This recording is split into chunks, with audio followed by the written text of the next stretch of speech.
மதுரையை ஆண்ட பாண்டிய நாட்டில் வேதங்களின் ஒளியில் வளர்ந்த புத்திசாலித்தனமும் பக்தியும் நிரம்பிய மாணிக்கவாசகர் என்ற இளைஞர் வாழ்ந்தான். சிறுவயதிலேயே அவர் சிவபக்தியில் மூழ்கியிருந்தார். இந்த நல்லுணர்வை கவனித்து அரசன் அவரை அமைச்சர் பதவிக்கு உயர்த்தினான். அரண்மனையில் இருந்தாலும் மாணிக்கவாசகர் மனம் எப்போதும் சிவனையே நினைத்தது.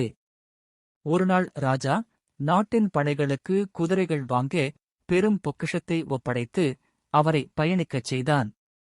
ஆனாலும் அவரது பாதை வேறு பக்கம் செல்வதை தெய்வம் தீர்மானித்திருந்தது. வழியில் மணலின் நடுவே துறவிகள் அமர்ந்து வேதம் பாடிக்கொண்டிருந்ததை அவர் கண்டார்.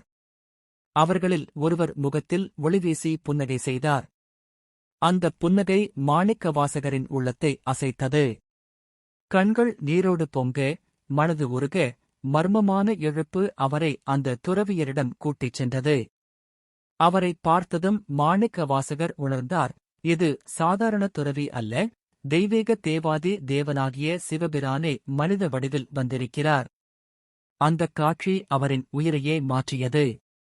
ஆசனத்தில் இருந்து அரச பதவி, பொக்கிஷத்தின் பெருமை, உலக வாழ்வியல் சுகங்கள் எதுவுமே இனி அவருக்கு முக்கியமில்லை. சிவரது அருள்சாயலாக அவர் காலில் விழுந்து வணங்கி, இனிமேல் என் வாழ்வு உன் திருப்பணிக்கே அர்ப்பணிப்பு என மனத்தில் நிச்சயம் கொண்டார். அவருக்கென்று ஒரு புதிய பிறப்பு அங்கேயே துவங்கியது. சிவபெருமான் அவருக்கு அருள் செய்து தம் திருப்பாடல்களைப் பாட வழிவகை செய்தார். மாணிக்கவாசகர் அந்த தெய்வ உத்தரவை அன்போடு ஏற்றுக்கொண்டார். அரசன் கொடுத்த பொக்கிஷத்தை அவர் வேறு வழியில் பயன்படுத்தினார். பசித்தவர்களுக்கு உணவு, யாதவனுக்கு தங்குமிடம், சிவாலயங்களுக்கு மறுசீரமைப்பு, மக்களுக்கு நன்மை செய்தார். இந்தச் செய்தி அவன் செவியிலே சென்றதும் பாண்டிய அரசன் கொதித்தான். என் அரச நிதியை கடவுள் பணி என்ற பெயரில் வீணாக்குகிறான் என்று ஆணை பிறப்பித்தார். மாணிக்கவாசகர் கைது செய்யப்பட்டார். ஆனாலும் அவர் முகத்தில் பயம் இல்லை. என்னை நான் விட்டாலும் என் சிவபெருமான் என்னை விடமாட்டார் என்ற நம்பிக்கை அந்நேரமும் அவரை காப்பாற்றியது. சிறையில் இருந்தபோது கூட அவர் சிவனை நினைத்து பாடினார். அப்போது சிவபெருமான் மீண்டும் பொதுவடிவில் வந்து அற்புதம் செய்தார்.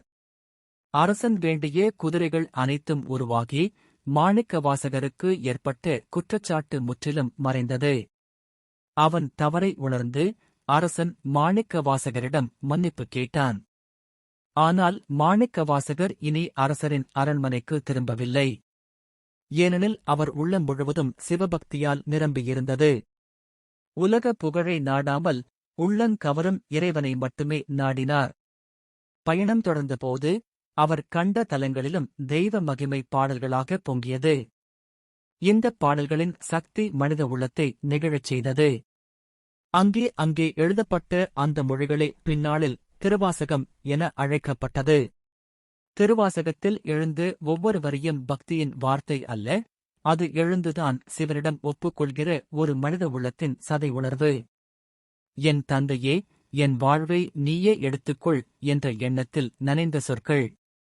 பாடும்போது மனம் மலராக மலரச் செய்கிறது.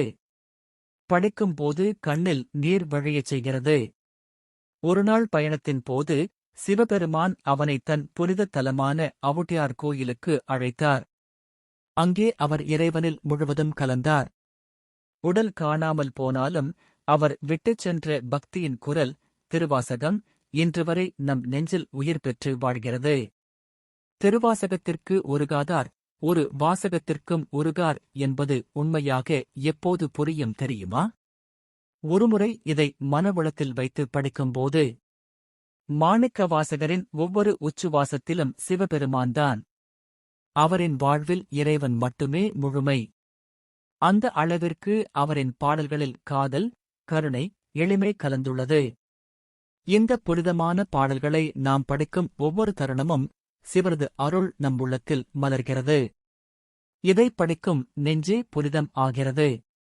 இதை உணர்ந்த மனிதன் மனத்தில் ஒரே விருப்பம், நானும் உன்னுடையவன், என்னையும் காப்பாய் என்ற நம்பிக்கை. மாணிக்கவாசகர் தாங்கிய அந்த அன்பின் துளி இன்று நம் மனத்தில் ஒளியாய் வாழ்கிறது. இந்த வீடியோ பிடித்திருந்தால் லைக் செய்து சப்ஸ்கிரைப் பண்ணுங்கள். நன்றி.